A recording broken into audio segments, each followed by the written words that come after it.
కేటాయింపులు చేశారో అదే రకంగా మా ప్రభుత్వం కూడా కేటాయింపులు చేసింది. 18 సార్లు జగన్మోహన్ రెడ్డి గారు ముఖ్యమంత్రిగా ఉండగా ఈ నెయ్యిలో క్వాలిటీ లేదని చెప్పి దాన్ని వెనక్కి పంపడం జరిగింది. ప్రతి వెహికల్ని తిరుమల తిరుపతి దేవస్థానానికి వచ్చేటువంటి ప్రతి దాన్ని కూడా ఇన్స్పెక్షన్ చేసి దాంట్లో లోపాలు ఉంటే దాన్ని వెనక్కి పంపించి అది వాళ్ళకి కావలసినట్టు ఉంటేనే అక్కడ దించుకునేటువంటి పరిస్థితి ఉంటుంది. ఇది గత ప్రభుత్వాలు గత 100 సంవత్సరాల నుంచి వచ్చేటువంటి ఆనవాయితీ.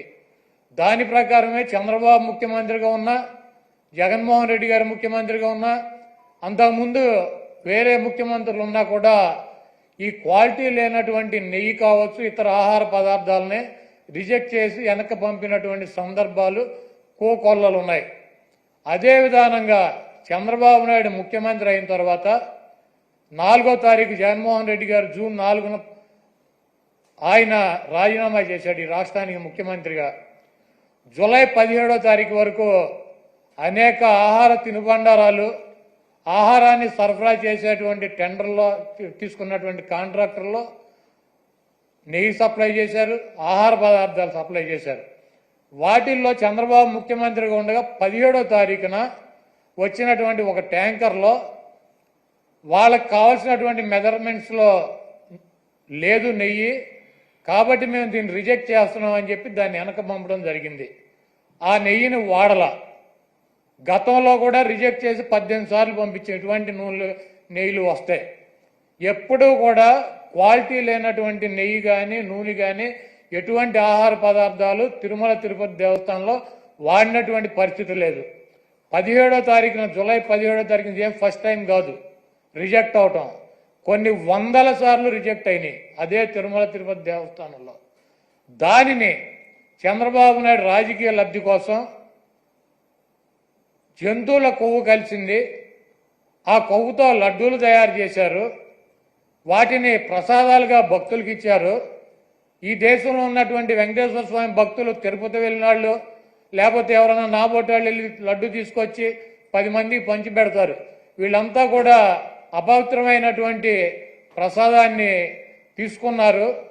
కాబట్టి జగన్మోహన్ రెడ్డిని శిక్షించాలి అని చెప్పి చంద్రబాబు నాయుడు రాజకీయ ప్రయోజనాలు ఆశించి సొంత మామనే రాజకీయాల కోసం, పదవి కోసం, పార్టీ కోసం దిగజార్చి ఆయన మీద ఏ రకమైతే నిందలేసి ఆ పార్టీని తీసుకున్నాడో రాజకీయ లబ్ధి కోసం, అదేవిధంగా జగన్మోహన్ రెడ్డి గారు ఇబ్బంది పెట్టాలి రాజకీయంగా అని చెప్పి ప్రత్యక్షంగా కలియుగ దైవమైనటువంటి వెంకటేశ్వర స్వామినే ఆయన ప్రసాదాన్ని రాజకీయాల్లోకి లాక్కొచ్చేసినటువంటి దుర్మార్గమైనటువంటి వ్యక్తి చంద్రబాబు నాయుడు. ఈరోజు ఇటువంటి దుర్మార్గం చేసి ఆలయ ప్రతిష్టని, వెంకటేశ్వర స్వామి విశిష్టతని దెబ్బతీసినటువంటి ఈ చంద్రబాబు నాయుడు గారికి బుద్ధి రావాలని చెప్పి, దీనిలో ఎటువంటి తప్పు జరగలేదన్నది ప్రజలకి తెలవాలని చెప్పి 1కి 10 సార్లు చెబుతున్నాం. ఎందుకంటే ఆ ప్రసాదం సేవించినటువంటి ఏ భక్తుడు కూడా కల్తీ ప్రసాదాన్ని తీసుకోవాలా, అక్కడ రిజెక్ట్ అవుతుంది. మొన్న వచ్చినటువంటి వెహికల్ కూడా ఆయన ముఖ్యమంత్రిగా ఉండగా వచ్చినటువంటి వెహికల్ కూడా రిజెక్ట్ అయ్యి వెనక్కి వెళ్ళింది, అది వాడల. అటువంటి పొరపాటు తిరుమల తిరుపతి దేవస్థానంలో జరగడానికి అవకాశం ఉండదు. అక్కడ ఉన్నటువంటి బోర్డు కానీ, అక్కడ ఉన్నటువంటి ల్యాబులు కానీ, అక్కడ ఉన్నటువంటి ఉద్యోగులు కానీ ప్రతి వస్తువుని టెస్ట్ చేసే లోపలికి అనుమతి ఇచ్చేటువంటి పరిస్థితి ఉంటుంది. రిజెక్ట్ అయిన సందర్భాలు కోకొల్లలో ఎవరూ కూడా మేమేదో అపచారం చేశామనో లేకపోతే జంతువులు కొవ్వు కలిసినటువంటి ఆహారం తిన్నామనో ఎవరు కూడా బాధపడాల్సినటువంటి అవసరం లేదు. ఇది గతంలోనూ జరిగింది, ఇది ప్రాసెస్ జరుగుతూనే ఉంటుంది. ఎక్కడా కూడా ఏ ల్యాబ్ కూడా డైరెక్ట్గా దీంట్లో పశువులకు సంబంధించినటువంటి కొవ్వు కలిసిందని చెప్పి ఇవ్వాల. ఇలా జరిగి ఉండొచ్చు, అలా జరిగి ఉండొచ్చు, దీని మీద ఇంకా క్షుణ్ణంగా పరిశీలించాలని చెప్తే ఆ పనికిమాలిన రిపోర్ట్ ఒకటి తీసుకొచ్చి ఇది జరిగిపోయింది, తినేశారు, వండేశారు, స్వామికి పెట్టేశారు అని చెప్పి ఒక దేవుణ్ణి అడ్డం పెట్టుకుని రాజకీయాలు చేయడానికి దిగజారిపోయినటువంటి వ్యక్తుల్ని ఏమనాలి? ఇటువంటి వ్యక్తి ఈ రాష్ట్రానికి ముఖ్యమంత్రి. అంత ప్రతిష్ట కలిగినటువంటి గుడిని, అన్ని మహిమలు కలిగినటువంటి ఆ స్వామిని రాజకీయాల కోసం ఎవడన్నా అన్నం తినేవాడు బజారు లాగుతాడా? చంద్రబాబు నాయుడు భక్తుడా? నాకు 50 సంవత్సరాలు 40 సార్లు నేను తిరుపతి వెళ్ళా, 20 సార్లు గుండు కొట్టించుకున్నా, 15 సార్లు కింద నుంచి నడిచి వెళ్ళా, ప్రతి సంవత్సరం వెళ్తా. చంద్రబాబు నాయుడు ఎన్నిసార్లు గుండు కొట్టించుకున్నాడు అక్కడికి వెళ్ళి? వెంకటేశ్వర స్వామికి ఇష్టమైనది ఏంటి? భక్తులు మహిళలు కూడా వెళ్ళి గుండు చేయించుకుంటారు. మహిళలు కూడా వెళ్ళి గుండు చేయించుకుంటారు. ఈయన ఎన్నిసార్లు చేయించుకున్నాడు? ఈయన వెంకటేశ్వర స్వామి భక్తుడా? రాజకీయాలకు వెంకటేశ్వర స్వామి వాడుకుంటాడు. జగన్మోహన్ రెడ్డి గారిని రాజకీయంగా దెబ్బదాకా కొట్టాలంటే నువ్వు డైరెక్ట్ రా, ఆయన సిద్ధంగా ఉన్నాడు. వెంకటేశ్వర స్వామిని, మతాలని, కులాలని విచ్ఛిన్నం చేసి ఇది పెద్ద కుట్రగా మేము భావిస్తున్నాము.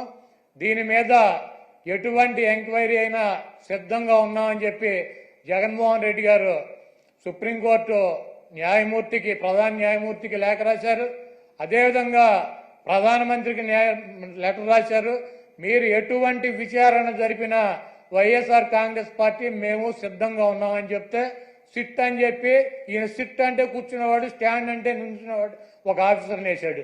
ఏం రాస్తాడు? లోకేష్ దగ్గరికి, ఈయన దగ్గరికి వెళ్ళి ఏం రాయమంటారు సార్ అని చెప్పి అడిగి రాస్తారా సిట్ రిపోర్టు? మీకు దమ్ముంటే సుప్రీంకోర్టు ప్రధాన న్యాయమూర్తితో విచారణ జరిపించండి, లేకపోతే సిబిఐతో విచారణ జరిపించండి. ఏమీ లేవు. సిట్ అంటే కూర్చునేవాడు. ఈయన కూర్చోమంటే కూర్చునే సిట్ అనే ఒక పోలీస్ ఆఫీసర్ని వేసి విచారణ జరిపిస్తాడంట. ఇంకా పైన చెబుతాడు మక్కిలు ఇరక్కొడతా. ఎవడ మక్కిలు ఇరక్కొడతాడు? కాకినాడ ఎమ్మెల్యే ఒక ఎస్సీ ఒక కాలేజీ ప్రొఫెసర్ని మక్కిలు ఇరక్కొట్టాడు. నువ్వేం చేసావు? ఆ ఎమ్మెల్యే మక్కిలు ఇరక్కొట్టావా? వెస్ట్ గోదావరి జిల్లాలో ఈ రాజ్యాంగాన్ని రచించినటువంటి డాక్టర్ బిఆర్ అంబేద్కర్ గారి పటాన్ని చించి అవతల వారేశాడు. అక్కడ దళితులు ఆందోళన చేస్తున్నారు 2 చోట్ల కూడా. నువ్వేం చేసావు? 2 ఎమ్మెల్యేలు మక్కిలు ఎరకొట్టావా? ఈ రాష్ట్రంలో నీ పార్టీ కార్యకర్తలు, నాయకులు బరి తెగించి రోడ్ల మీద వైఎస్ఆర్ కాంగ్రెస్ పార్టీ కార్యకర్తలను చంపుతున్నారు, నాయకులను చంపుతున్నారు. వీళ్ళ మక్కిలు ఎరకొట్టావా? వాళ్ళ మీద కనీసం కేసులు పెట్టగలిగావా?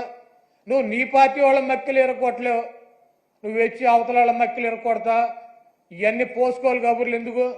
నీకు దమ్ముంటే నీ పార్టీలో జరుగుతున్నటువంటి అక్రమాలు, నీ పార్టీ ఎమ్మెల్యేలు, నీ పార్టీ కేడర్ చేస్తున్నటువంటి దుర్మార్గాలనే అరికట్టు, వాళ్ళ మీద చర్యలు తీసుకో. నువ్వు ఇవన్నీ చేయకుండా నొట్సలతోనే ఒకటి చెబుతావు, నోటితోనేమో ఒకటి చెబుతావు. ఇక 24 గంటల దేవుడైనా రాజకీయమే, మావైనా రాజకీయమే, ఏదైనా రాజకీయమైనా మన బతుకు. కాబట్టి చంద్రబాబు నాయుడు చేసినటువంటి ఈ దుర్మార్గానికి, వెంకటేశ్వర స్వామి మీద, ఆయన ప్రసాదం మీద జరిగినటువంటి బురదకి ఆ స్వామిని క్షమించమని చెప్పి, ఈ చేసినటువంటి చంద్రబాబు చేసినటువంటి ఈ దుర్మార్గానికి, ఈ పాపానికి ఏమన్నా శిక్ష వేస్తే ఆయనకి వేయండి, కానీ ఈ రాష్ట్ర ప్రజలకు కానీ దీంతో తెలవక ఎవరన్నా సమిధులైతే వాళ్ళని వదిలేయమని చెప్పి 28వ తారీఖున వైఎస్ఆర్ కాంగ్రెస్ పార్టీ నాయకులు, కార్యకర్తలు, అదేవిధంగా ఆ వెంకటేశ్వర స్వామి భక్తులు మీకు అందుబాటులో ఉన్నటువంటి దేవాలయాల్లో పూజలు చేసి